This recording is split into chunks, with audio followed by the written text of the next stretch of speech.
ஏன்னா கையில எவ்வளவு காசு கொடுத்தாலும் கிடைச்சாலும் அதை தக்க வைக்கிறதுங்கிறது ஒரு தனித்திறமை. உங்கள்ட்ட 1000 கோடி ரூபாய் இருந்தாலும் அது 10,000 கோடியாக மாறப்போதா வெறும் 10,000 ரூபாயா மாறப்போதாங்கிறதுலயும் ஒரு பெரிய நாலேஜ் ஒன்று தேவை.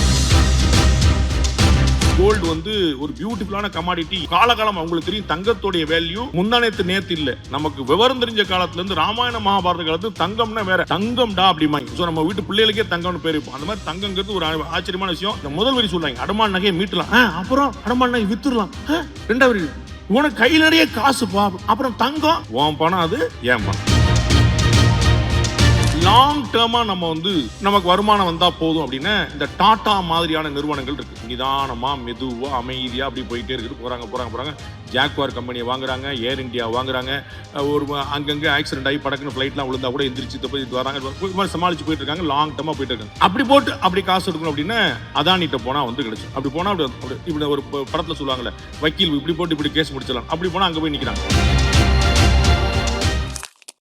இந்த பேனல் பெரிய லிஸ்ட் போட்டிருந்தாங்க காலையிலேருந்து. நிறைய பேருக்கு என்னைய தெரியாது, நிறைய பேரை எனக்கு தெரியாது. நானும் ஒரு 4 பேருடைய ஸ்பீச்சை ஃபுல்லாக கேட்டேன். தூக்கம் வர்ற மாதிரி இருந்துச்சு. தூங்கக்கூடாதா, ஏதோ பணம் பற்றி பேசுகிறாங்க, கொஞ்சம் அலர்ட் ஆடுறா பாண்டே, ஏதோ பணம் பற்றி பேசுகிறாங்கன்னு உட்காந்து ஃபுல்லாக முடிச்சு பார்த்தேன். எனக்கு நிறைய புரியல. அதற்கான காரணம் என்னென்ன, அநேகமா இந்த மொத்த கேங்லேயே டிமேட் அக்கௌண்ட் இல்லாத ஒரே ஆளை நான் தான் இருப்பேன்னு நினைக்கிறேன்.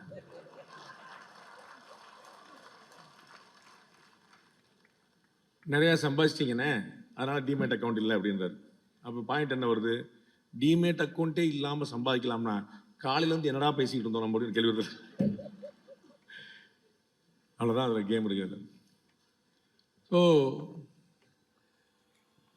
பணம் சம்பாதிக்கிறத ஒரு பேசிக்கான ஐடியாவை வைக்கலாம். அது எப்படி சம்பாதிக்கலாம்னா நிறைய வழிகள் இருக்கு. எப்படி செலவழிக்கலாம்னா அதுக்கும் நிறைய வழிகள் இருக்கு. சம்பாதிச்சாதான் செலவழிக்க முடியும். உங்க எல்லாரையும் போலவே எனக்கும் ரொம்ப சின்ன வயசுல இருந்து நிறைய பணம் சம்பாதிக்கணும்னு ஆசை. I always use to say I want huge money, but honest money அப்படின்னு 2வது வார்த்தையும் சேர்த்து சொல்ல எங்கள் அப்பா அம்மா சொல்லி கொடுத்ததுனால அது ஒரு பெரிய சேலஞ்சாக இருந்திருக்கு. அது you need money, huge money, honest money கிட்டத்தட்ட ஒரு கான்ட்ரடிக்ஷன் மாதிரி வந்து நிற்குது. ஏன்னா இன்னைக்கு நம்ம உலகத்தில் பார்க்குறோம், பணம் சம்பாதிச்சவன் மேலே யாருக்காவது மரியாதையாக இருக்கான்னு பார்க்கணும். பணம் சம்பாதிச்சவனுக்கு சந்தோஷமா இருக்கும், நம்ம பெரிய வரல. பணம் பாரு நேற்று வரைக்கும் எப்படி இருந்தான். நம்ம பிரதர் சொன்னார்ல, 3 தடவை சொன்னார், நான் வில்லேஜ்லேருந்து வந்திருக்கேன்.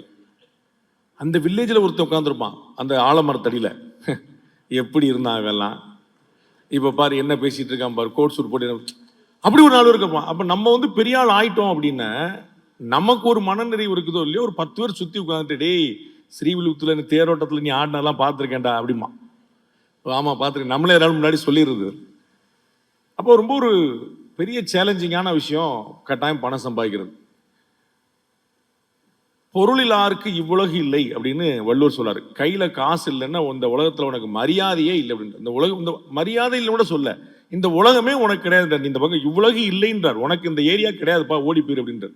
அப்போ பணம் தான் வந்து காசை தான் கடவுளடா அப்படின்னு சொல்லியிருக்காங்க. பணம் சம்பாதிச்சிட்டவன் போய் கேளுங்க, பணத்தை வச்சு ஒன்றும் செய்ய முடியாது தம்பி, நான் எல்லாத்தையும் பார்த்துட்டேன் அப்படி. இந்த கல்யாணம் முடிச்சு 45 வயசுல ஒருத்தன் இருப்பான், நம்ம 18-20 வயசுல அப்படி ஒரு சின்ன பிள்ளைகளா பார்த்துக்கிட்டு இருப்போம். டேய் இப்படி தாண்டா நானும் சுத்திட்டு இருந்தேன், இந்த கல்யாணம் பார்த்துட்டு இப்படி ஏன்டா அப்படி இல்லைங்க, கல்யாணம் பண்ணி பாடுறா உனக்கு தெரியும், கல்யாணம் மட்டும் தயவு செய்து பண்ணிடாத அப்படி. நல்லா யோசிச்சு பார்த்தீங்கன்னா இந்த கல்யாணம் பண்ணிடாதான்னு அட்வைஸ் பண்ற அத்தனை பேரும் கல்யாணம் பண்ணவனா இருப்பான். அப்ப நம்மளுக்கு என்ன தோணும், நம்மளும் கல்யாணம் பண்ணிட்டு அப்புறமா அவனை அட்வைஸ் பண்ணிக்கூட அப்படி தோணும். அப்போ பணத்துல ஒன்றும் பெரிய நிம்மதி இல்லை, பணத்துல ஒன்றும் பெரிய விஷயம் இல்லைன்னு சொல்றோம். எப்படி இருப்பான் பார்த்தீங்கன்னா, நல்ல பணம் சம்பாதிச்சவனா இருப்பான். 2வது கேட்டகரி ஒன்று இருக்கு, ஐஏஎஸ் அகாடமி நடத்துற மாதிரி. இந்த ஐஏஎஸ் அகாடமி நடத்துற 90% ஆள் பார்த்துருங்க, அவங்க ஐஏஎஸ் இருக்க மாட்டாங்க. நான் ஐஏஎஸ் இல்லை, ஆனால் நான் ஐஏஎஸ் அகாடமி நடத்துவேன் அப்படிம்பாங்க. அப்போ எப்படி அவங்க நடத்துறாங்க அப்படின்னா, தாமஸ் ஆல்வா எடிசன் மாதிரி ஒரே ஒரு பல்பு கண்டுபிடிக்கிறதுக்கு எனக்கு 1000 அட்டெம்ப்ட் தேவைப்பட்டுச்சு. அப்ப என்னையா கண்டுபிடிச்சேன் அப்படின்னா 999 முறைகள்ல பல்பு கண்டுபிடிக்க முடியாதுன்னு கண்டுபிடிச்சாங்க. கண்டுபிடிச்சனமோ 1000 டைம் தான், 1000வது முறை தான். ஆனா 999 மெத்தட்ல பல்பு கண்டுபிடிக்க முடியாதுன்னு கண்டுபிடிச்சிருக்கேன்ல. ஸோ எதுலாம் செய்யக்கூடாதுன்னு கிடைச்சது. டூஸ் மட்டும் இல்லை, டோன்ட்ஸ் முக்கியம். எல்லா இடத்துலையும் பார்த்துப்பீங்கன்னா டூஸ் எவ்வளவு முக்கியமோ அது டோன்ட்ஸ் முக்கியம். செய்ய வேண்டியது எவ்வளவோ செய்யக்கூடாது அவ்வளவு முக்கியம் சொல்லி சொல்லுவோம். அந்த மாதிரி வந்து ஒரு பெரிய ஒரு சவாலான விஷயமா நம்ம வந்து பார்க்கலாம் இதை. இப்போ நானே யோசிச்சேன், நம்ம வந்து இன்வெஸ்ட்மெண்ட் பற்றி, இன்டர்நேஷ்னலாக இருக்கக்கூடிய சுச்சுவேஷன்ஸ் பற்றி இதெல்லாம் நம்ம பேசலாமா அப்படின்னு. அப்போ அதெல்லாம் நம்ம பேசலாமா அப்படின்னு எனக்கு ஒரு டவுட் வந்துச்சு. எனக்கு தைரியம் கொடுத்தது யார் அப்படின்னு பார்த்தீங்கன்னா, நமக்கு ரொம்ப வேண்டப்பட்டவங்க தான். எப்போ அரசியல்வாதிகள்லாம் நடிக்க ஆரம்பிச்சிட்டாங்களோ, எப்போ நடிகர்கள்லாம் அரசியல்வாதி ஆரம்பிச்சிட்டாங்களோ, அப்போ நம்ம வந்து வரல ஒன்றும் பெரிய தப்பு இல்லை அப்படின்னு பார்த்தேன். நம்மளும் பேசிடுவோம், அப்படி ஒன்றும் பிரச்சனை கிடையாது. சொல்ல முடியாது என்ன நடக்கும்னு.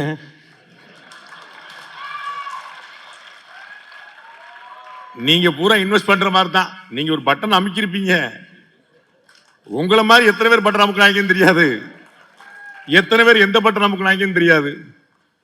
எவ்வளவு வந்துச்சு என்னமோ சொன்னாங்களே, புட்டு காலு அவுட்டு, அது புட்டாச்சா காலாச்சா என்னாச்சு அப்படின்னே தெரியல. அது நம்பரை அமுக்குனவனும் நகத்தை கடிச்சு உட்காந்துருக்கான், நம்பரை அமுக்க சொல்லி கேட்டோம்னா நகத்தை கடிச்சு உட்காந்துருக்கான், என்னாச்சுன்னே தெரியல அப்படின்னு. ஒரு பயங்கரமான இன்ட்ரெஸ்டிங்கான சஸ்பென்ஸான கேம்.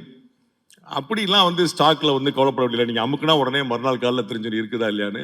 இதுதான் 23ஆம் தேதி பட்டன் அமுக்குனா 4ஆம் தேதி தான் ரிசல்ட் வரலாம். என்னப்பா அது பயங்கரமாக இருக்கு அப்படின்னு சொல்லிட்டு. அந்த மாதிரி வந்து ஒரு ஒரு ஒரு எதிர்காலத்தை கணிக்க முடியாத விஷயம்தான் இந்த த்ரில்லை கொண்டு வந்து நிற்குது. இந்த ஷேர் மார்க்கெட் அப்படிங்கக்கூடிய விஷயத்தில், இந்த இன்வெஸ்ட்மெண்ட் அப்படிங்கிற விஷயத்தில் ஏன் வந்து ஒரு பெரிய த்ரில் வந்து நிற்குதுன்னா, அந்த கணிக்க முடியாத தன்மை தான். நம்ம எல்லாருக்குமே பேசிக்கலாக ஒரு நேச்சர் உண்டு. எதை முடியாதுன்னு சொல்கிறோமோ அதை நம்ம செஞ்சு பார்க்கணும் அப்படின்னு ஒரு அடம் பேசிக்கலாக இருக்கும். அப்போ இதை கணிக்க முடியாதுன்னு சொல்லும்போது தான் வந்து இது வந்து இன்னும் நிறைய வர்றாங்க. உங்களுக்கு தெரிஞ்சிருக்கும், நம்ம இந்தியாவுடைய ஷேர் மார்க்கெட் ஒட்டு மொத்தமாக படுத்தா கூட, ஒட்டு மொத்தமாக ஒன்றுலாம் நாளை காலையில் ஒன்றும்லாம் போயிடுச்சு, ஷேர் மார்க்கெட்டே மூடிட்டாங்கலாம், பூட்டு காணுமா சாவி காணுமான்னு சொல்லி சொன்னால் கூட இந்தியா ஒன்றும் வீணாக போயிடாது. ஏன்னா இன்னமும் கிட்டத்தட்ட 80% ஆஃப் பாப்புலேஷன் வந்து இதுக்கு வெளியே தான் இருக்கு. இதில் சம்பந்தம் நம்ம என்னை மாதிரி தான் உட்காந்துருக்கு. எந்த சம்பந்தம் ஷேரா மார்க்கெட்டா ஒன்றுமே என்னப்பா அப்படின்னு சொல்லி உட்காந்துருக்கேன். உங்களுக்கு நினைவு இருக்குன்னு நினைக்கிறேன், பிரதமர் வாஜ்பாய் அவர்கள் பதவியில் இருந்தபோது அணுகுண்டு சோதனை பொக்ரான் 2 அப்படின்னு அணுகுண்டு சோதனை நடத்தினாங்க. அப்படி அணுகுண்டு சோதனை நடத்தின உடனே அமெரிக்கா நமக்கு வந்து பொருளாதார தடை விதிச்சது, சாங்ஷன் அப்படின்னு சொல்லி சொன்னாங்க. பொருளாதார தடை விதிச்சது. பொருளாதார தடை என்ன அப்படின்னா, இந்தியாவுக்கான பொருட்கள்லாம் வராது அப்படின்னு.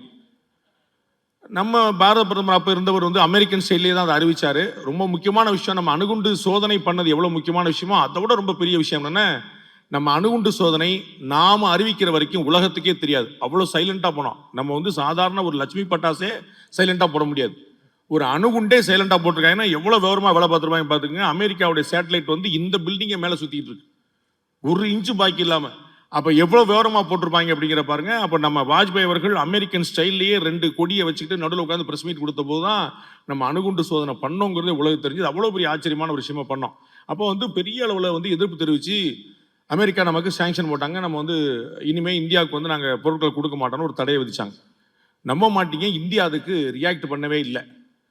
அமெரிக்காவில் இருக்கக்கூடிய லாபிஸ்ட், அமெரிக்காவில் இருக்கக்கூடிய செனட் மெம்பர்ஸ், பார்லிமெண்டரியன்ஸ் எல்லாம் சேர்ந்து சண்டை போட்டு நம்ம எந்த கோரிக்கையும் வைக்காமல் இந்தியா மீதான சாங்ஷனை வந்து ரிவோக் பண்ணாங்க அமெரிக்கா. என்ன காரணம்னா, அங்கே நம்மளுடைய ஆட்கள் பூரா நமக்கு ரெப்ரசன்டேட்டிவ் உட்கார்ந்த முறை சொன்னான், சார் அவன்கிட்ட பேஸ்ட்டு தரமாட்டேன் ப்ரஷ் தரமாட்டேன்னு சொன்னால் வேப்பங்குச்சி தேய்ச்சிட்டு போயிடுவான் சார், அவங்களை பற்றி உங்களுக்கு தெரியாது சார், நம்ம தான் சார் விற்கணும், அவன் சாம்பலை தேய்ச்சிட்டு போயிட்டே இருப்பான், இதாண்டா சரி சொல்லிச்சிருப்பான், ஆளும் மேலும் பல்லு குருதி 4ம் 2ம் சொல்லு குருதின்னு சொல்லி வச்சுட்டு போயிருக்காங்க சார், அவங்க வந்து இப்போ குச்சி வச்சு தேய்ச்சி போயிடுவாங்க சார் அப்படின்னு. அவங்க நம்மளை பற்றி அவங்களுக்கு தெரியாது. 140 கோடி பேர், லார்ஜஸ்ட் மார்க்கெட் குளோபலா. ஏன்னா சைனாவில் நீங்கள் எந்த பொருளையும் விற்க முடியாது, அவனே வச்சு வித்துட்டு இருக்கான், அவனே உலகத்து பூரா வித்துட்டு இருக்கான். மேட் இன் சைனான்னா நம்மளாம் பூரா பயந்துருவோம். அந்த மாதிரி வந்து பெரிய அளவுக்கு ப்ராடக்ட் அவனே வித்துட்டு இருக்கான். அப்போ உலக நாடுகளில் ஒரு பொருளை வந்து உற்பத்தி பண்ணால் அதை வாங்கிறதுக்கான ஆள் யார் அப்படின்னா அது இந்தியன்ஸ். 140 கோடி பேர் இருக்கக்கூடிய மார்க்கெட். அது இந்தியன்ஸோடைய பொட்டன்ஷியல் பார்த்தீங்கன்னா அபரிமிதமானது. ஏஐ உள்பட எதுவாக இருந்தாலும் அதுல நம்பர் 1 நம்மால் இருப்பான். என்ன ஒரே பிரச்சனை, நம்ம ஊர்ல இருக்க மாட்டான், அவன் வெளிநாட்டில் இருப்பான், அவ்வளவுதான் அவனுக்கு. அப்ப அவனுக்கு என்ன மண்டை இருக்கு, மசாலா இருக்கு, அதை ஃபெசிலிட்டேட் பண்றதுக்கு இங்க எல்லாம் அது வந்து வெளிநாடுகளுக்கு போன அப்படின்னு அதான் தெரியுது. நம்ம நண்பர் சொன்னார்ல, நான் எவ்வளவு தொண்டை தண்ணி யூஸ் பண்ணி என் பேச்சை கேட்டு காப்பி பண்ணி பேசினா 1,00,000 பேர் பாக்குறாங்க, நான் பேசினா 300 பேர் பாக்குறாங்க. அவருடைய வழி எனக்கு தான் தெரியும். அதற்கு முன்னாடி வேற ஒரு தம்பி பேசினாரு, ரொம்ப பியூட்டிஃபுல்லா, ரொம்ப ஸ்மார்ட்டா இருந்தாரு. அவர் வந்து எவ்வளவு வியூஸ் வாங்குறது அப்படின்னு சொல்லி பேசினாரு. ரொம்ப எனக்கு ரொம்ப கனெக்ட் ஆச்சு. எனக்கு அந்த மேட்டர் தான் ரொம்ப கனெக்ட் ஆச்சு. ஏன்னா எவ்வளவு வியூஸ் வாங்குறதுன்னு சோசியல் மீடியாவில் போனால் எங்கள் ஆட்கள் போய் மண்டே உடைச்சிட்டு இருப்பாங்க. பை காட்ஸ் கிரேஸ் பார்த்தீங்கன்னா எங்களுடைய சேனலில் நாங்கள் வந்து இது வரைக்கும் 7 வருஷம் முடிஞ்சிருச்சு. ஒரு முறை கூட நாங்கள் சப்ஸ்கிரைப் பண்ணுங்க, பெல் பட்டன் அமுக்குங்க, ஷேர் பண்ணுங்க, அதை பண்ணுங்க, இதை பண்ணுங்க சொன்னதே கிடையாது. ஒரு வீடியோவில் சொன்ன கிடையாது, ஒரு நாள் சொன்ன கிடையாது, 7 வருஷமாக சொன்னது கிடையாது. இன்னைக்கு நாங்கள் வந்து கிட்டத்தட்ட 2.6 மில்லியன் சப்ஸ்கிரைபர் வச்சிருக்கிறோம் எங்களுடைய சேனலில். 2.6 மில்லியன் சப்ஸ்கிரைபர். அது எல்லாமே தானா சேர்ந்த கூட்டம், வேற ஒன்றும் இல்லை. அது எல்லாத்தையும் தாண்டி சத்தியத்துக்கு ஒரு வேல்யூ இருக்குது அப்படின்னு நான் ரொம்ப தினமாக நம்புறேன். சரியான விஷயங்களை பேசினா அது வந்து போய் சேரும் ஆட்டோமேட்டிக்காக. நம்ம போய் அவங்கள பிடிச்சிட்டு இழுத்துட்டு வாங்கிக்கோன்னு சொல்லிட்டு நம்ம சொல்லுவாங்கல்ல, பூ கடைக்கு சென்ட் தேவையில்லைல்ல, நம்ம பூக்கடைன்னா பூ ஒரிஜினல் பூ வந்து அதுவே மணக்கும்ல அப்படின்ட்டு. ஸோ நமக்கு வந்து இவ்வளோ பெரிய மார்க்கெட்டாக நம்ம இருக்கிறனால இன்வெஸ்ட்மெண்ட் வந்து ஆட்டோமேட்டிக்காக இங்கே தேடி வரும். அது எஃப்டியா இருக்கலாம், இங்கேயே இருக்கக்கூடிய உற்பத்திக்கான விஷயங்களா இருக்கலாம். அப்போ நாம வந்து எப்படி இன்வெஸ்ட் பண்ணுறதுன்னு ஒரு பெரிய கேள்வி வரும். எனக்கு இதில் ஏதாவது நாலேஜ் இருக்குதா அப்படின்னா, செய்தியில் நான் இருக்கிறேன் அப்படிங்கிறது தான் என்னுடைய நாலேஜ். வேற ஒன்று, ஐ எம் அட் நியூஸ், நான் வந்து நியூஸில் இருக்கேன். அது வந்து பல சமயங்களில் நாங்கள் வந்து பொருளாதாரம் பற்றியும் தெரிஞ்சுக்க வேண்டியிருக்கோம். நாங்கள் எங்களுடைய ஜேர்னலிசம் கிளாஸில் சொல்லுவோம், you may not be a master of any particular subject, but you should be aware of every other subject. எல்லா விஷயத்தை பற்றியும் தெரிஞ்சிருக்கணும். ஏஐ வந்து என்ன மாதிரியான இம்பாக்டை கிரியேட் பண்ணும் அப்படின்னா நிறைய விஷயங்களை வந்து கேட்டு தெரியும். குறைஞ்சபட்சம் நம்முடைய ஐஐடியோடைய டைரக்டர் காமக்கோடிட்டையாவது கேட்டு தெரிஞ்சுக்கணும். அட்லீஸ்ட் நான் சொல்றது, அவர் பெரிய மாஸ்டர், நான் அந்த அளவுக்காக நம்ம ஊரில் இருக்கிறாருங்கிறதுக்காக அவரையாவது ரீச் பண்ணி நம்ம வந்து தெரிஞ்சுக்கணும். அப்போ வந்து தெரிஞ்சுக்காத விஷயமே இல்லை. கிரிக்கெட்டில் நீங்கள் வந்து ஒரு பெரிய ஒரு மாஸ்டராக இல்லாமல் இருக்கலாம், ஆனால் கிரிக்கெட்டில் கோல் போட மாட்டாங்க, ரன் எடுப்பாங்கிற பேசிக்காக தெரிஞ்சிருக்கணும். நம்ம வந்து அந்த மாதிரியான ஒரு பேசிக் நாலேஜாக இருக்கணும். அப்போ எல்லா சப்ஜெக்டும் அப்படித்தான் எங்களுக்கும் வந்து மார்க்கெட் வந்து தெரிந்து கொள்ள வேண்டிய கட்டாயம் ஏற்பட்டது. உங்களுக்கு எல்லாருக்கும் ரொம்ப தெரிஞ்ச ஒரு விஷயம், ஹிண்டன்பர்க்ல போட்ட ஒரு செய்தி. அவங்க வந்து ஒரு முக்கியமான ஒரு செய்தி போட்டாங்க, இந்தியாவில் அதானி நிறுவனம் செபியை ஏமாற்றி மோசடி செய்து இப்படிலாம் செஞ்சது அப்படின்னு. பயங்கரமான அதிர்வலைகளை ஏற்படுத்துச்சு மார்க்கெட்ல. அதனால நாங்களும் வந்து அந்த ஹிண்டன்பர்க்னா என்ன, செபினா என்ன, அதானி யாரு அப்படின்னு நாங்கள் வந்து, அதானி யாரெல்லாம் சொல்ல முடியாது, பெரிய பிரச்சனை ஆயிரும், அதனால அதானி அப்படி இருந்துட்டு போட்டோம் அப்படி. ஸோ அப்படின்னு யார் யார் என்னெல்லாம் பார்த்து நம்ம வந்து பெருசாக வந்து நம்ம நாலேஜ் கேதர் பண்ணி நம்ம சொன்னோம். அப்போ வந்து அந்த அனலைசிஸ் பண்ணும்போது, பிரதர் சொன்னார் இல்லையா, அந்த அனலைசிஸ் பண்ணும்போது எனக்கு ஒன்று தெரிஞ்சது. நமக்கு தான் வாய் வச்சு சும்மா இருக்க முடியாது. அப்போ நான் சொன்னேன், இந்த மாதிரி வந்து அதானியோடைய மார்க்கெட் ஷேர் வந்து பெருசாக விழுந்துச்சு, டமால் விழுந்துச்சு. அப்போ என்னுடைய சிற்றறிவை பயன்படுத்திட்டு சார் சொன்னார், சஜஷனாக சொன்னால் பிரச்சனை யாரும் சொல்லக்கூடாதுன்னாரு. அது நீங்கள் உள்ளே இருக்கிறாள் சொல்லக்கூடாது, நாங்கள் வெளியே இருக்காள் நாங்கள் என்னாலும் சொல்லலாம், நான் வந்து எங்களுக்கு வந்து நம்மள கேட்க மாட்டாங்க. அப்போ நான் வந்து ஆன் ஏர் சொன்னேன் டெலிவிஷனில், அதானியோடைய ஷேரை இப்போ வாங்குங்க, கேரண்டியாக உங்களுக்கு வந்து 2-3 மாதத்தில் ப்ராஃபிட் இருக்குது அப்படின்னு. ஏன்னா நம்ம இந்தியாவில் இருக்கோன்னு எனக்கு தெரியும், அதானி யாருன்னு நான் தெரிஞ்சுக்கிட்டேன். இந்த 2 மேட்டர் எனக்கு கிடைச்சது. இதை வந்து என்ன ஆச்சு, இப்படி நான் வந்து ஆன் ஏரில் நான் சொன்னேன். இது என்ன ஆச்சு அப்படின்னா, ஒரு மிகப்பெரிய ஒரு சினிமா தயாரிப்பாளருடைய பையன், சார் உங்களால் நான் ஒரு 10 லட்ச ரூபா சம்பாதிச்சேன் அப்படின்னாரு. நானே இன்னும் அவ்வளோ சம்பாதிக்கலையே சார், என்ன சார் இது அப்படி, என்ன சார் இது அப்படின்னேன்.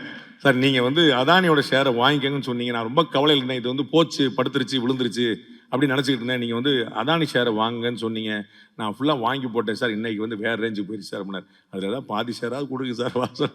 தாய் கிழவி படத்தில் சொன்ன மாதிரி 160 பவுன்ரா பவுனு, ஒரு 10 பவுனாக கமிஷன் கொடுடா அப்படின்னு சொல்லி கேட்டு பார்த்தா அவர் வந்து ரொம்ப ஹாப்பியாக இருந்தார். இது வந்து சின்னதாக ஒரு ப்ரெசன்ஸ் ஆஃப் மைண்டு தான், வேற ஒன்றும் இல்லை.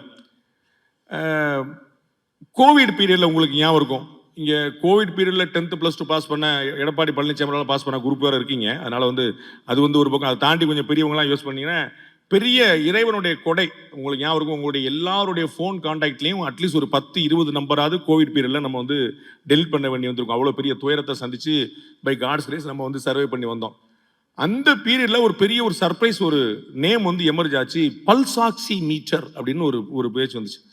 அப்போ அது என்னன்னு நாங்கள் மெடிக்கலான விஷயம் அதனால நாங்கள் தெரிஞ்சுக்கிட்டு நான் வந்து அந்த பல்ஸ் ஆக்சிமீட்டரை பற்றி நான் கொஞ்சம் எக்ஸ்பிளைன் பண்ணி சொன்னேன். அது வீட்லேயே வாங்கிக்கலாம், கையிலேயே வச்சுக்கலாம், விரல வச்சுக்கலாம், ஒன்றும் நர்ஸ் தேவையில்லை, டாக்டர் தேவையில்லை, இது வந்து பார்த்துக்கணும், ஆக்சிஜன் சொல்லுவோம், இது சொல்ல விடணும்னு காஞ்சிபுரத்தில் இன்னைக்கு ரொம்ப பிரபலமாக இருக்கக்கூடிய அண்ட் மெடிக்கல் ஷாப்பும் வச்சிருக்கக்கூடிய ஒரு நண்பர் வந்து சொன்னார், நான் உடனே உங்கள் வீடியோ பார்த்தேன் தம்பி, உடனே நான் ஒரு 100 பல்ஸ் ஆக்சிமீட்டர் வாங்கி போடுறான்னு சொன்னேன். வாங்கி போட்டு 100 வித்துருச்சார், அடுத்தடுத்து ஆர்டர் போட்டுருக்கேன். நம்ம பேரை சொல்லி பல பேர் பிஸ்னஸ் பண்ணிட்டு இருக்காங்க, நம்ம மட்டும் அங்கேயே உட்காந்துட்டு இருக்கோமே அப்படின்னு நினைச்சேன். ஸோ அதுக்கப்புறம் தான் எனக்கு வந்து ஒரு ஐடியா வந்துச்சு, சரி நமக்கும் ஒரு பிஸ்னஸ் நாலேஜ் இருக்கு போல, எப்போ எது படுத்தா எப்போ இது எந்திரிக்கும்னு தெரியுது போல அப்படின்ட்டு நமக்கு ஒரு ஐடியா கிடைச்சுதான் அவ்வளோ துணிஞ்சு இந்த இடத்துக்கு நான் வந்தேன். அதுக்கு தான் இந்த விஷயம். ரெண்டாவது முக்கியமானது பார்த்தீங்கன்னா,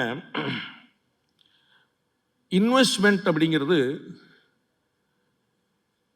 வேற, ரெவின்யூ அப்படிங்கிறது வேற அப்படின்னு நான் புரிஞ்சுக்கிறேன். இன்வெஸ்ட்மெண்ட் அப்படிங்கிறது சார்லாம் கோச்சுக்கிட போறாரு, என்னெல்லாம் பேசுறாங்க பாடுறா. இன்வெஸ்ட்மெண்ட் அப்படிங்கிறது வேற, ரெவின்யூங்கிறது வேற அப்படின்னு நான் புரிஞ்சுக்கிறேன். உங்களுக்கு எது சர்ப்ளஸாக இருக்குதோ, எதை நீங்கள் ஒரு கேம் ஆடி பார்க்க முடியுமோ அதை நீங்கள் வந்து ஒரு இன்வெஸ்ட்மெண்ட்டாக ஸ்டார்ட் பண்ணலாம். இல்லை என்னுடைய ரெவென்யூ மாடலாகவே இதுதான் இருக்க போது, நான் ஷேர் புரோக்கிங்கோ, ஷேரில் நான் மார்க்கெட்டில் இன்வெஸ்ட் பண்ணுறதோ, இதுலேருந்து மாற்றி நான் போட்டு வாங்கி கொடுத்து பண்ணுறதோ தான் என்னுடைய லைஃபாகவே இருக்க போதுன்னு, அதுக்கு நீங்கள் நிறைய எக்ஸ்பீரியன்ஸ் எடுத்து நிறைய அனுபவம் வாங்கி அதற்கு பிறகு அது வந்து உங்களுடைய ரெவென்யூ மாடலாக மாற்றினா நல்லா இருக்குங்கிறது என்னுடைய கருத்து. நேரடியாக எடுத்தோடனே இதுதான் என்னுடைய லைஃப் டைம் ரெவென்யூக்கான மாடல் யூஸ் பண்ணால் அதில் ரிஸ்க் வந்து நிறையா இருக்குன்னு பார்க்குறேன். இன்வெஸ்ட்மெண்ட்டாக நீங்கள் ஒரு ட்ரையலாக நீங்கள் பார்த்துட்டு மியூச்சுவல் ஃபண்டில் போட்டு சின்னதாக போட்டு அந்த அந்த யூ ஷுட் அண்டர்ஸ்டாண்ட் தட். அதில் வந்து நீங்கள் வந்து ஒரு விஷயத்தை புரிந்து கொள்வதற்கு உங்களுக்கு வந்து ரொம்ப உதவும் நான் பார்க்குறேன். ஏன்னா கையில் எவ்வளவு காசு கொடுத்தாலும் கிடைச்சாலும் அதை தக்க வைக்கிறதுங்கிறது ஒரு தனித்திறமை. யோசிச்சு பாருங்க, நீங்க அம்பானியுடைய திருபாய் அம்பானியுடைய குடும்பத்தில் வந்து சொத்து 2ஆ பிரிக்கப்பட்டது. திரு சிதம்பரம் அன்னாள் நிதியமைச்சர் அவர் நேரடியாக போய் திருபாய் அம்பானியோட குடும்பத்தில் 2ஆ பிரித்து முகேஷ் அம்பானிக்கும் அனில் அம்பானிக்கும் ஃபைனான்ஸ் மினிஸ்டர் ஆஃப் இந்தியா வந்து சொத்து பிரிவில் தலையிட்டு பண்ணார். ஏன்னா அவ்வளோ பெரிய குடும்பம், அவ்வளோ பெரிய இன்வெஸ்ட்மெண்ட் 2ஆ பிரித்து கொடுத்தாங்க. இன்னைக்கு பாருங்க, ஒரு 20 வருஷம் கழிச்சு அனில் அம்பானி திவால் ஆயிட்டார். முகேஷ் அம்பானி எங்கேயோ போயிட்டாரு. ஜஸ்ட் ஒரு 2-3 நாள் முன்னாடி தான் அதானிட்ட நம்பர் 1 பொசிஷனை ஸ்கிப் பண்ணாரு. நம்பர் 1 பொசிஷன்ல அதானி வந்திருக்காரு. இப்பதான் நம்பர் 2 பொசிஷன்ல அம்பானி நிற்கிறாரு. அப்ப ஒரே குடும்பம், ஒரே வித்து, அண்ணன் தம்பி 2 பேரு. அனில் வந்து வேற மாதிரி போயிடுச்சு. அந்த அனில் நீங்க படக்குன்னு என்ன, அனில் அம்பானி வேற மாதிரி போயிடுச்சு. முகேஷ் நம்ம வந்து கெட்டிக்காரா வந்துட்டாரு அப்படின்னு பார்க்கும். அப்ப இது எங்க வந்து நிக்குதுன்னா, அப்ப வந்து உங்கள்கிட்ட 1000 கோடி ரூபாய் இருந்தாலும் அது 10,000 கோடியாக மாறப்போதா, வெறும் 10,000 ரூபாயா மாறப்போதாங்கிறதுலையும் ஒரு பெரிய நாலேஜ் ஒன்று தேவைப்படும். அதுக்கு தான் ஒரு எக்ஸ்பீரியன்ஸ் எதுல போடணும், என்ன போடணும். எங்க ஊர்ல அழகா சொல்லுவாங்க, உங்க எல்லாருக்கும் தெரிஞ்சிருக்கும்னு நினைக்கிறேன், ஆத்துல போட்டா கூட அளந்து போடணும்டா. ஏன்னா ஒரு கணக்கு இருக்கும், இல்லை சும்மா நாத்துக்கு வந்தது புரிஞ்சிருக்கும். எதுவாக இருந்தாலும் ஒரு கணக்கு இருக்கும், அக்கௌண்ட் வச்சுக்கணும் அப்படின்னு சொல்லிட்டு. அப்ப நம்ம வந்து என்ன புரிஞ்சுக்கிறோம், இன்வெஸ்ட்மெண்ட் பண்றதுல நமக்கு ஒரு பெரிய நாலேஜ் வேணும். நம்ம வந்து வெறுமனே நம்மகிட்ட வந்து கையில காசு இருக்குது அப்படிங்கிறதுனால விட்டுறக்கூடாது, அப்புறம் திரும்பி கிடைக்காதுன்னு பார்க்குறோம். இன்வெஸ்ட்மெண்ட்ல சேஃபான இன்வெஸ்ட்மெண்ட் உங்க எல்லாருக்குமே தெரிஞ்சது. ரியல் எஸ்டேட்ல வந்து அதை மாதிரி ஒரு பெஸ்ட் இன்வெஸ்ட்மெண்ட் ஆப்ஷன் வந்து கிடைக்கவே கிடைக்காது. பியூட்டிஃபுல்லா இருக்கும். ஏன் அப்படின்னா ரொம்ப எளிமையான பாயிண்ட். உலகத்தில் நிலம் கம்மி அல்லது குறைந்து கொண்டே வருது, கடலால் அரிப்பு எடுத்துக்கிட்டே வருது. உலகத்தில் மனிதர்கள் ஜாஸ்தி. சுதந்திரத்துக்கு முன்னாடி நம்ம 35 கோடி பேர், நாம இந்தியன்ஸ். இன்னைக்கு 147 கோடி பேர். அபிஷியலா உலகத்தின் அதிக மக்கள் தொகை கண்ட நாடு நீங்கள் படிச்சிருக்கும் போது சைனாவா இருக்கும்.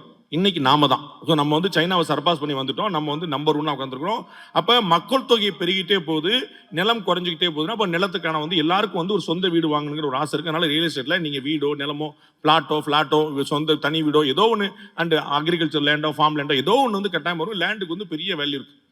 அதை விட பெரிய பியூட்டிஃபுல்லான இன்வெஸ்ட்மெண்ட் வந்து ஈஸி இன்வெஸ்ட்மெண்ட் வந்து கோல்டு. அதில் வந்து கோல்டு நீங்கள் வந்து பிரதர் எஸ்ஐபிக்கு 10 ரூபா சொன்னார்ல, அந்த மாதிரி கோல்டுக்கு வந்து நீங்கள் வந்து ஆன் பேப்பரே நீங்கள் வந்து வாங்கிக்கிற முடியும். நீங்கள் வந்து கவர்மெண்ட்டே பண்ணுது, நிறைய நிறுவனங்கள் பண்ணுறாங்க, எல்லா பேங்க்ஸும் பண்ணுறாங்க, எல்லாருமே பண்ணுறாங்க. ஒரு 10 ரூபா, 100 ரூபா, 50 ரூபா எவ்வளோ சேர்த்து வைக்க முடியுமோ அவ்வளோ வச்சுட்டு நீங்கள் வந்து கொண்டு முடியும். கோல்டு வந்து சேஃபஸ்ட் மட்டும். திரு ஐஏஎம் உடைய ப்ரொஃபஸர் எங்களுடைய சாணக்கியால் வந்து ஒரு மிக முக்கியமான வீடியோ போட்டிருக்கிறாரு.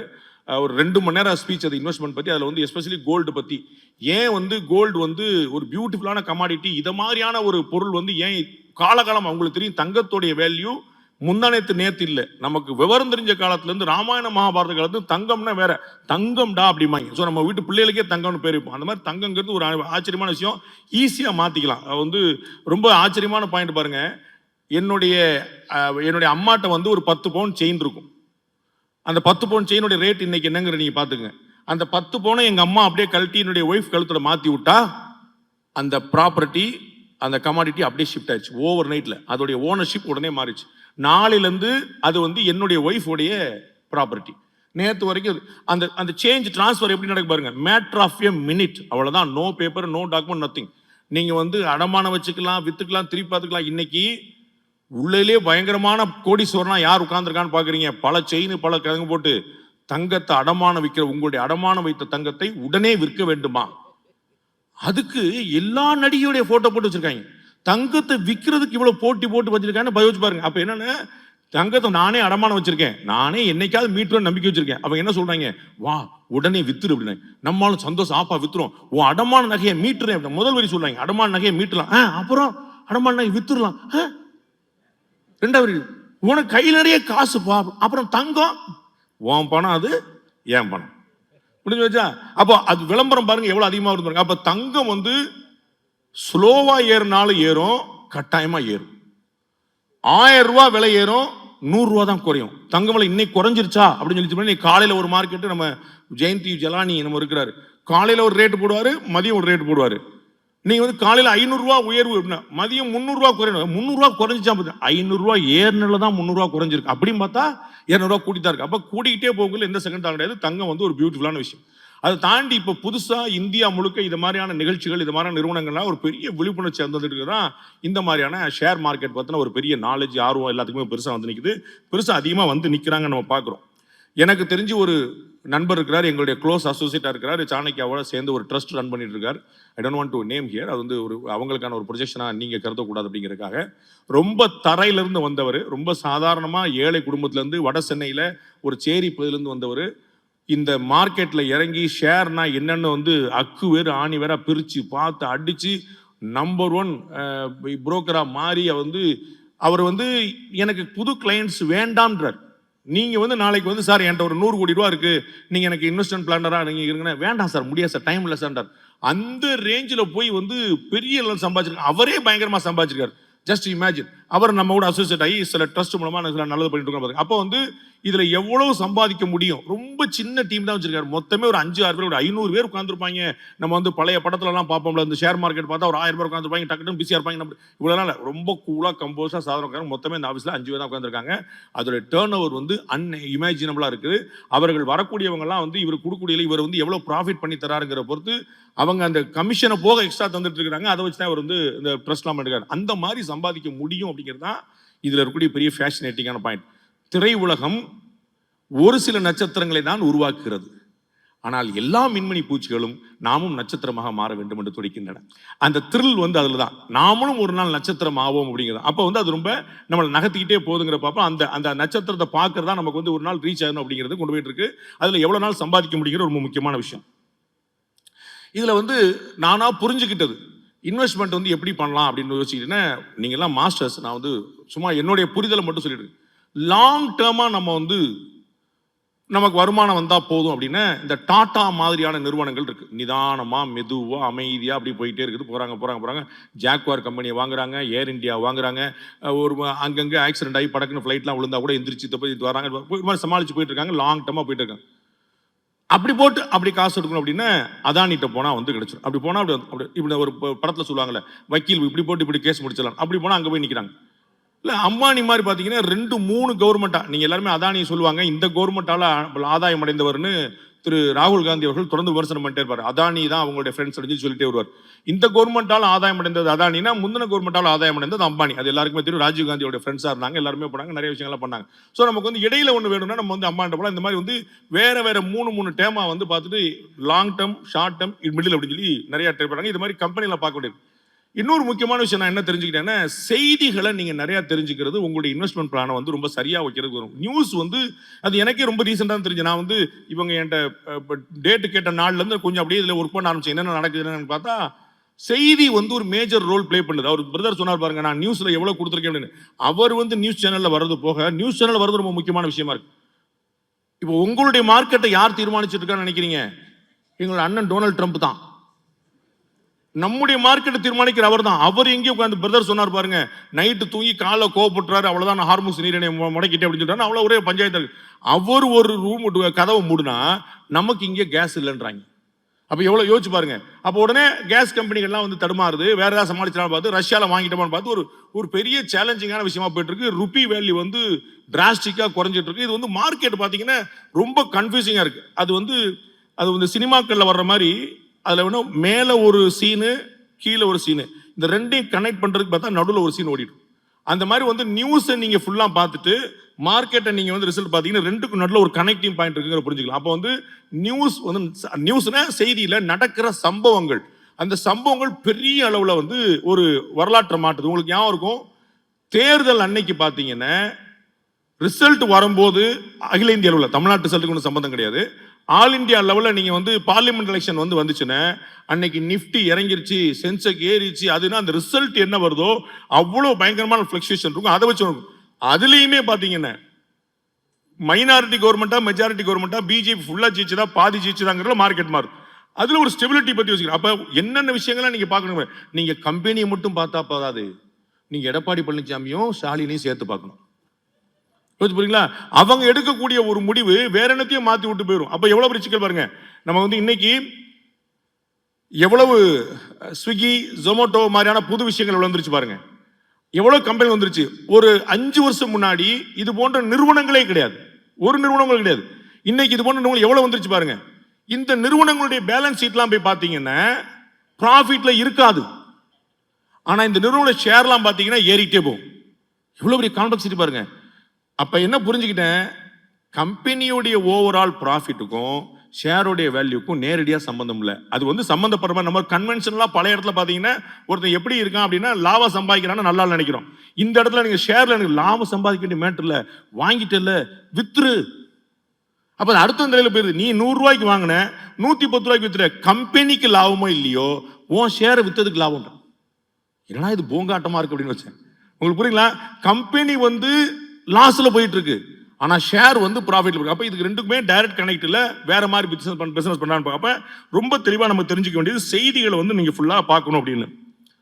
டெக்ஸ்டைல் தொடர்பானது, ஃபுட்டு தொடர்பானது அண்ட் மெடிசன் ஃபார்மா கம்பெனிஸ் இதெல்லாம் வந்து ரொம்ப ஸ்டாண்டர்டா பெர்ஃபார்ம் பண்ணிட்டு இருக்குன்னு பாக்குறேன். அது வந்து நம்ம வந்து அதெல்லாம் படக்குன்னா விழல, ரொம்ப ஸ்டெபிலைஸா நிதானம் போயிட்டு இருக்கு, ஃபியூச்சர் இருக்கு. அதுக்கான அடிப்படையான லாஜிக் பாத்தீங்கன்னா இவ்வளவு சாதாரண விஷயம். அது வந்து பயங்கரமா யோசிச்சு நீங்க வந்து ஃபார்மா கம்பெனிஸ் ஒரு 4-5 கம்பெனி நீங்க வச்சிருப்பீங்க, எப்பயுமே நல்லா பெருசா பெர்ஃபார்ம் பண்ணும். அப்படி இல்லைன்னா ஒரு கோவிட் வரும், அப்படி இல்லைன்னா ஒரு மருந்து கண்டுபிடிப்பாங்க, அதை வச்சு உலகம் பூரா வித்துருவாங்க, அதை வச்சு பெரிய ஆளாக நம்ம ஆட்டோமேட்டிக்கா நம்ம வந்து அதில் நம்ம இன்வெஸ்ட் பண்ணி தானே பெருசாக வந்துடலாம். ஒரு சின்ன கணக்கு தான். அப்போ ஃபார்மாவோ ஃபுட்டோ டெக்ஸ்டைலோ எப்படிப்பா ஷைன் பண்ணுதுன்னா இந்த 3 இல்லாமல் நம்ம இருக்க முடியாது. அவ்வளோதான். நம்ம எல்லாருக்கும் சாப்பாடு வேணும், நம்ம எல்லாருக்கும் துணி வேணும், நம்ம எல்லாருக்கும் மருந்து மாத்திரை வாழப்படும். அப்போ இந்த விஷயங்கள் வந்து அடிப்படையான தேவையா இருக்கு. அப்போ இதுக்கு டிமாண்ட் இருந்துகிட்டே இருக்கும். இதில் புதுசாக ஒரு கம்பெனி புதுசு ப்ராடக்ட் வரும், பண்ணிட்டே இருப்பான்னு பார்க்குறோம். நாம போய் கடைக்கு வாங்கினது போய் நம்மகிட்ட உள்ள வந்து நிற்கிறான் அப்படின்னு பார்க்குறோம். இந்த அமேசான் மாதிரியான விஷயங்கள்லாம் வந்து முன்னாடிலாம் பார்த்தீங்கன்னா கடைக்கு போனால் ஒரு ஃபீல் இருக்கும், கடையில் போய் தொட்டு பார்க்கலாம், துணியை பார்க்கலாம், சாப்பாடு பார்க்கலான்னு. இன்னைக்கு அப்படி இல்லை. நம்ம வந்து ஃபுட்டு டெலிவரி ஆப்பில் வந்து பார்த்துட்டு 4 இடங்களில் 4 விஷயம்லாம் எடுக்கும். அப்போ கம்ப்ளீட்டாக வந்து மொத்தமாக மாறிட்டு இருக்கு. அப்போ எது புது விஷயமா வருதோ, இந்த ஸ்டார்ட் அப் அப்படின்னு பாருங்க, ரத்தன் டாடா இருந்த வரைக்கும் பார்த்தீங்கன்னா நிறைய ஸ்டார்ட் அப்ஸ்ல வந்து இன்வெஸ்ட் பண்ணிட்டே இருந்தார். ஏன்னா புது விஷயங்கள்லாம் இன்னைக்கு வருது. பிரதர் சொன்னார்ல, 22-25 வயசு பையன் வந்து என்கிட்ட 500 கோடி ரூபாய்க்கான ப்ராஜெக்ட் இருக்கு, 600 கோடி ரூபாய்க்கான ப்ராஜெக்ட் இருக்குன்னா அது வந்து நமக்கு கேட்கறதுக்கு ரொம்ப காமெடியா இருக்கும், சாத்தியமான. ஆனா நம்ப மாட்டீங்க, இந்த அரங்கத்தில் இருப்பவர்களுடைய சரி பாதி சராசரி வயது கொண்ட 25 வயது இருக்கிறவங்க வந்து பல 1000 கோடிக்கான அதிபதிகளாக நிறுவனங்களா இருக்கக்கூடிய சிஓங்களா இருக்கிறாங்க. அந்த அளவுக்கு இருக்காங்க. அப்ப இன்னைக்கு வந்து வயசுங்கிறது ஒரு மைனஸ் பாயிண்ட் கிடையாது. நம்ம வந்து இதுக்கெல்லாம் ஒரு அனுபவம் வேணும்டா அப்படின்னு நம்ம சொல்றோம். அனுபவம் இருந்தா ரொம்ப சந்தோஷம்.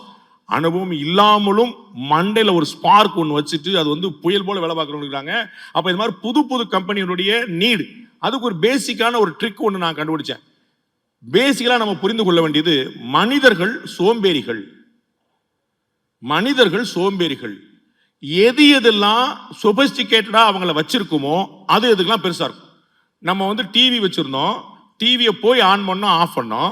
இப்போ டிவிக்கான ரிமோட் வச்சிருக்கோம். இப்போ ரிமோட்டுக்கான ரிமோட் தேவைப்படுது. ஏன்னா வீட்லேயே 10 ரிமோட் இருக்குது. அந்த ரிமோட் எந்த ரிமோட் இருக்குது, இந்த ரிமோட் எங்க, ஃபோன் நம்பர் மாதிரி ரிமோட்லேயே ஒரு நம்பர் வைக்க வேண்டியிருக்கு. அந்த ரிமோட் எங்க இருக்கு கண்டுபிடிக்கிறது. அப்போ நம்ம எவ்வளவு முடியுமோ அவ்வளோ வந்து சோம்பேறி ஆகிட்டே போயிட்டு இருக்கேன்னு பார்க்கணும். நம்ம சாப்பாடு ஹோட்டலுக்கு போனோம், வீட்டுக்கு வர ஆரம்பிச்சிச்சு, வேற ஹோட்டல். அப்போ வந்து கம்ப்ளீட்டாக நீங்கள் என்ன பார்க்க வேண்டியிருக்கு, எதுல மக்களுக்கு வசதிகளை கூட்டக்கூடிய வாய்ப்பு இருக்குதோ அதை நீங்க யோசிச்சீங்க. இன்னைக்கு பாருங்க, ஒரு 4 நாளா நீங்க நியூஸ் பார்த்துட்டு இருப்பீங்க.